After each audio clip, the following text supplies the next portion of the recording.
This guy says he's got a tape, an original Basement hand-dubbed demo tape.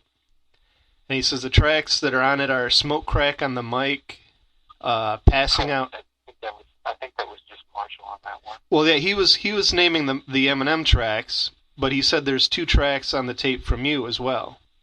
And I'm going to see. Which are what? Like, well, I don't know. I wanted to see if you remembered that tape. Well, I mean, did he at least did he give any reference to the content of the Chaos Kid tracks or? No, I mean my post was because I had the Fattest Skinny Kid Alive and a bit of the Stepping Up onto the Scene track. And I shared those because, I didn't hear them anywhere else. And I didn't see anyone else who, it's a weird thing with collectibles. People think, even this guy, I told him, I said, if you have some songs that are old demos, the best, the wisest thing to do is convert them into MP3s and share them. And he was like, well, I got money invested in this demo tape, and it diminishes the value of the original if I share them. And I completely disagree with that. I mean, the original stuff is still worth something as a collectible. If you had a hand-dubbed tape by Led Zeppelin from, when they first recorded their songs at home, it would be worth something as the original. People aren't really concerned what's on it to listen to it. I mean, the content is the same regardless. Right. Yeah, if you have his contact info, that'd be awesome, man. I'd appreciate it. I might, I'll look that up in the future here. I don't know if it's right away, but I'll might as well contact him soon, I guess. I mean, where do you stand on the situation right now? Like, what kind of feedback have you gotten on the demo tracks you shared? Well, I haven't really got a lot of feedback or paid attention to it, to be honest with you. It's I'm trying to do what God wants me to do at this point in my life. Like everything that I do is based on that. Well, when you were doing stuff before, were you in charge of it? Who was in charge of, or who guided your decisions before?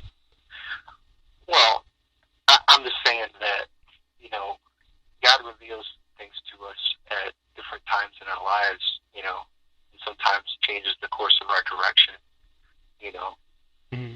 And so, that was, when you're young and you're spirited and, as far as just,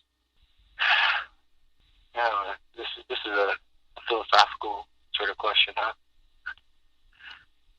Well, yeah, I guess. I guess, if you feel that you're at this point doing what God wants you to do, or you're at least in tune with that, I'm in tune with it, and I'm also trying my hardest to keep listening in the moment, because life is a movement, so to speak, passing through time. So it's like trying to hear as well as I can. Do you think there's a place for your the stuff you did with Basement Productions and your older material? Is there a place for that in your life now? Well, that stuff is what it is. What place do you think it should hold? Well, I'm just saying it's something you did. It's an evidence of your talent and your history of doing something I think is important, because there's people who are still interested in. I keep an eye on this kind of thing as a fan of that era and as a fan of Chaos Kid and the history of this stuff. I like all that history more than anything I've heard come out of Eminem recently. I've heard Recovery. I've heard what was the other one? Rehab. I've heard that stuff, right. And I think it's interesting as what's happened over the years. But just, apart from lyrically and the skill of his rhyming, I don't think it's the kind of thing that in a time machine someone would listen to and say, "Wow, that's really remarkable amazing art, sonic art. I don't think it's something that someone historically would look back and say that's an amazing thing.